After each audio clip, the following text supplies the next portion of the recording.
सोमनाथ गुजरात के सौराष्ट्र में स्थित सोमनाथ मंदिर का 12 ज्योतिर्लिंगों में काफी महत्व है। इस मंदिर को अतीत में 6 बार नष्ट करने का प्रयास किया गया, लेकिन इसका अस्तित्व आज भी है।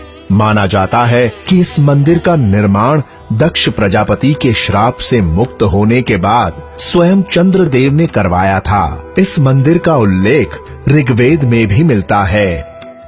महाकालेश्वर मध्य प्रदेश के उज्जैन स्थित महाकालेश्वर मंदिर का महत्व दूसरे सभी ज्योतिर्लिंगों से अधिक है। माना जाता है कि यह ज्योतिर्लिंग स्वयंभू है और इसकी सभी शक्तियों का स्रोत वह स्वयं है, जबकि बाकी सभी ज्योतिर्लिंग मंत्र शक्ति के आधार पर स्थापित किए गए हैं। बैद्यनाथ ज्योतिर्लिंग झारखंड के देवघर में स्थित है। देवघर यानी देवताओं का घर। यह ज्योतिर्लिंग सिद्ध पीठ है, यानी मान्यता है कि यहाँ मांगी गई हर मनोकामना पूर्ण होती है। यहीं पर शिव के अनन्य भक्त रावण ने उनकी आराधना की थी और उन्हें खुश करने के लिए अपने 9 सिरों की आहुति दी थी। रामेश्वरम ज्योतिर्लिंग तमिलनाडु के रामनाथपुरम में स्थित रामेश्वरम ज्योतिर्लिंग की भी काशी विश्वनाथ जैसी ही मान्यता है। भगवान राम ने लंका पर आक्रमण करने से पहले यहीं पर भगवान शिव की पूजा की थी। यहीं पर रामेश्वरम सेतु भी स्थित है। त्र्यंबकेश्वर महाराष्ट्र के नासिक प्रांत में स्थित है। त्र्यंबकेश्वर ज्योतिर्लिंग इसी के निकट स्थित ब्रह्मगिरी नामक पर्वत से गोदावरी नदी का उद्गम होता है। यह इकलौता ज्योतिर्लिंग है जहाँ त्रिदेव यानी ब्रह्मा, विष्णु और साक्षात शिव वास करते हैं। अन्य सभी ज्योतिर्लिंगों में सिर्फ शिव का वास माना जाता है। केदारनाथ उत्तराखंड के रुद्रप्रयाग जिले में स्थित केदारनाथ मंदिर न सिर्फ 12 ज्योतिर्लिंगों में सम्मिलित है, बल्कि 4 धाम और 5 केदार में से भी एक है।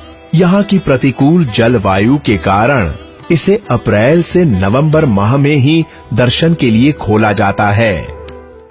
ओमकारेश्वर मध्य प्रदेश में नर्मदा के तट पर शिवपुरी नामक एक टापू पर ओमकारेश्वर ज्योतिर्लिंग स्थित है। कहा जाता है कि इस टापू का आकार ओम की तरह है और स्वयं नर्मदा के कटाव से इसका यह आकार बना है। इसीलिए इस मंदिर का नाम ओमकारेश्वर पड़ा है। इसका मूल नाम मानधाता है। यहाँ ओमकारेश्वर और अमरेश्वर नाम के 2 मंदिर हैं, जिनमें नियमित रूप से पूजा की जाती है। धृष्णेश्वर महाराष्ट्र के औरंगाबाद के पास धृष्णेश्वर या धुष्मेश्वर महादेव का मंदिर स्थित है। यह मंदिर इलोरा की गुफाओं के पास स्थित है। 12 ज्योतिर्लिंगों में इसे अंतिम ज्योतिर्लिंग माना जाता है। मंदिर की उत्पत्ति से जुड़ी एक पौराणिक कथा के नाम पर ही इसका नाम धृष्णेश्वर पड़ा है। मल्लिकार्जुन आंध्र प्रदेश स्थित मल्लिकार्जुन मंदिर को श्री शैल के नाम से भी जाना जाता है। महाशिवरात्रि इस मंदिर में मनाया जाने वाला सबसे प्रमुख त्योहार है। इस मंदिर में भगवान शिव समेत उनके समस्त परिवार, पार्वती, कार्तिकेय और गणेश का भी वास माना जाता है। नागेश्वर ज्योतिर्लिंग गुजरात में द्वारिका प्रांत में स्थित है। इस ज्योतिर्लिंग की शास्त्रों में बड़ी महिमा बताई गई है। कहा जाता है कि जो भी इस ज्योतिर्लिंग की उत्पत्ति और महात्म्य की कथा सुनेगा वह मोक्ष को प्राप्त होगा। भीमाशंकर ज्योतिर्लिंग महाराष्ट्र में पुणे से करीब 100 किलोमीटर दूर स्थित है। यहाँ स्थित शिवलिंग काफी मोटा है, इसलिए इसे मोटेश्वर महादेव भी कहा जाता है। इसी मंदिर के पास से भीमा नामक एक नदी भी बहती है, जो कृष्णा नदी में जाकर मिलती है। काशी विश्वनाथ काशी यानी वाराणसी को भगवान शिव की नगरी भी कहा जाता है। इसी शहर में गंगा किनारे स्थित है काशी विश्वनाथ मंदिर।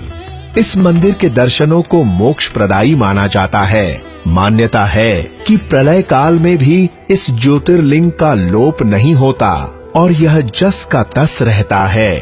पौराणिक कथाओं में इसे ही सृष्टि का आदि माना गया है। जहां भगवान शिव से ब्रह्मा और विष्णु उत्पन्न हुए थे।